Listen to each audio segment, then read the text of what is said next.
So every year my kitchen garden gives me more than I can eat fresh, and I don't want any of it to go to waste. So in this video I'm going to share with you how I save, store and preserve all my harvests so that I can enjoy them all year round. So we have a lot of rain today and it's forecasted for all of tomorrow as well. So that's why I'm sitting in the summer house at the moment, and on reflection I don't actually have anything that I can harvest at the moment. All that's grown in the garden still is my Christmas potatoes, and although some of those are starting to flower, they're not ready to be lifted and I want to leave them in the bed. And I've also got some celeriac, but that won't be ready until the beginning of next year. They need the cold weather to fully develop. So for that reason, and instead, I thought we would revisit some of my older videos and photos to show you how over the years I have saved, stored and preserved my harvests. So let's take a look. So if we start with freezing, that's really the easiest method. It's quick, it's reliable and it locks in the freshness. Now I always freeze my beans, especially when I have a glut. I label them up and bag them. Soft fruit, slightly different. I mean, you can bag them up straight away, but I like to open freeze them on a tray for a couple of hours in the freezer, and then after that bag them up, and that way they don't all stick together, because obviously they're very sort of wet, they've got a lot of moisture. But it's nothing fancy, so freezing is just a practical method, and I think it's something that we all practice. There's a few simple rules that you need to think about when you're freezing fresh fruit and veg. First and foremost, you need to select the freshest. So nothing that is damaged, and preferably freeze it on the same day as you harvest it. Prepare it as usual, but before it goes in the freezer you're going to need to blanch it. Now you do this by plunging in boiling water and then submerge it immediately into ice water to stop the cooking process. Now if you're not familiar with blanching, the reason we do this is because it will actually help preserve the flavour, the colour and the texture of what you're freezing, and it does this by destroying any enzymes that would normally spoil the fruit or the vegetables. So you do need to consider blanching.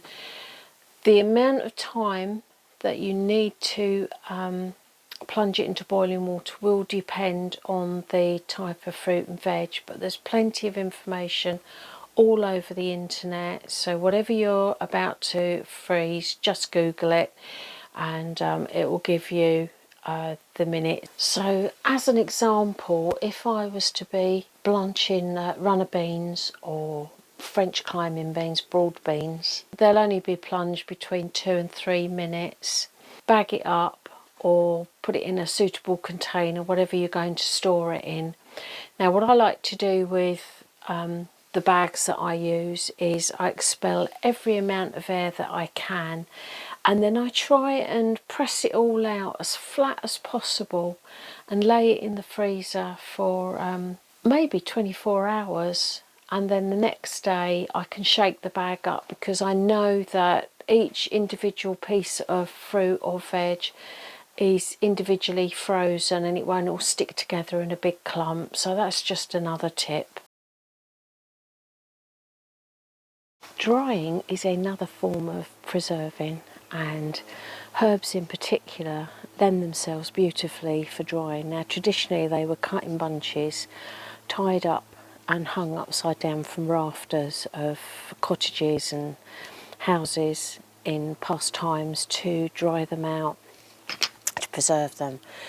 But I don't do that. My favourite tool in the kitchen is the dehydrator. It's much quicker, and I've got a selection here of some of the herbs that I have saved. So I've got basil and mint,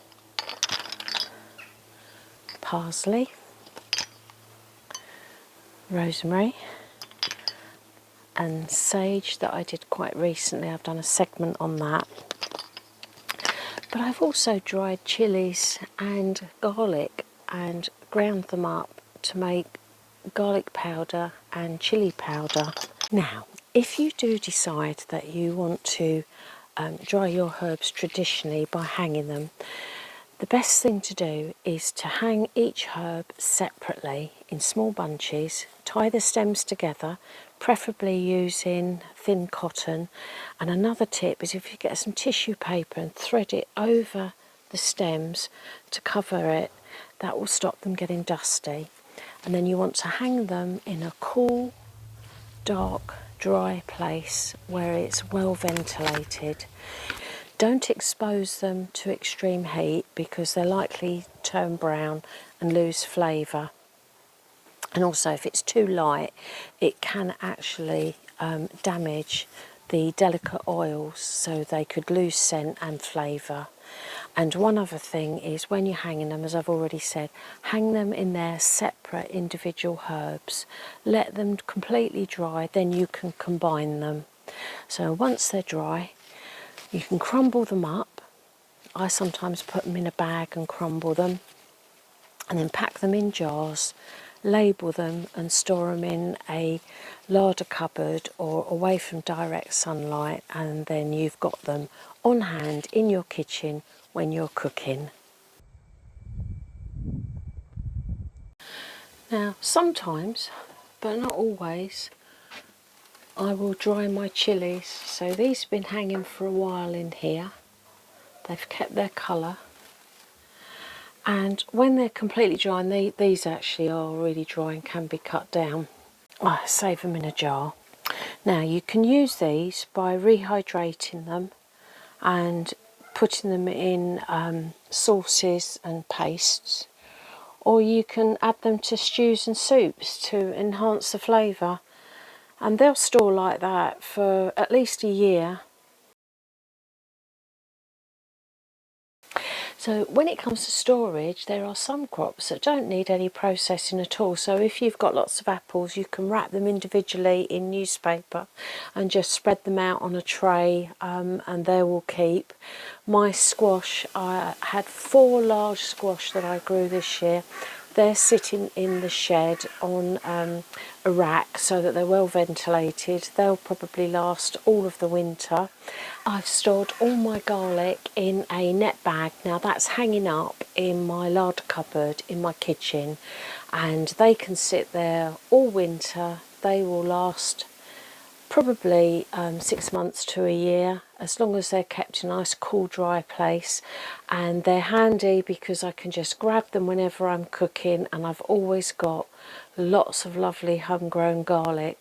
Now if you've got onions, you can plait them and hang them too, but always remember to keep everything that you're hanging or laying out on trays in a cool ventilated space.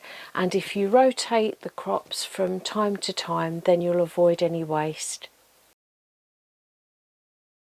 So my dream would be to have a pantry stocked full of row upon row of jars of preserve that I'd made myself.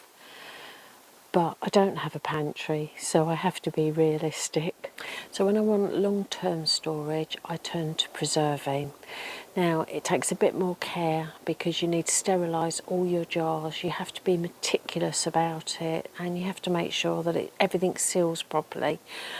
But the results are really worth it, and I like making jams and chutneys and pickles. They're kind of the staples in my kitchen. But something you need to do all of that is your jars. So I collect jars throughout the year. I've got a selection here. I've got more indoors. You have to find room for them. Now this year's been a bit of a funny year for me really. I didn't have much in the way of strawberries, so I didn't make any jam this year. Whereas last year I had a phenomenal harvest of strawberries, and I made 2 lots of jam from what I remember, and it is better than anything you can buy in the shops. I've also made jam with rhubarb and ginger. That's a lovely combination. And the chutney that I make is a 50-year-old recipe, and I will put that at the end, and I swear by it.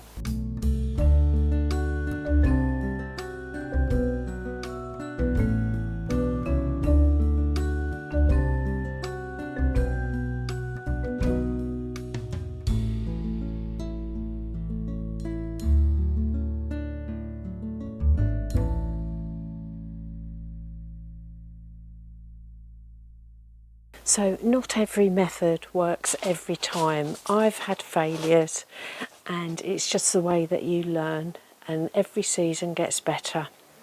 So that's how I preserve my harvests. Now don't forget to subscribe, and I will see you all soon. Take care. I'm Annie, and this is my kitchen garden.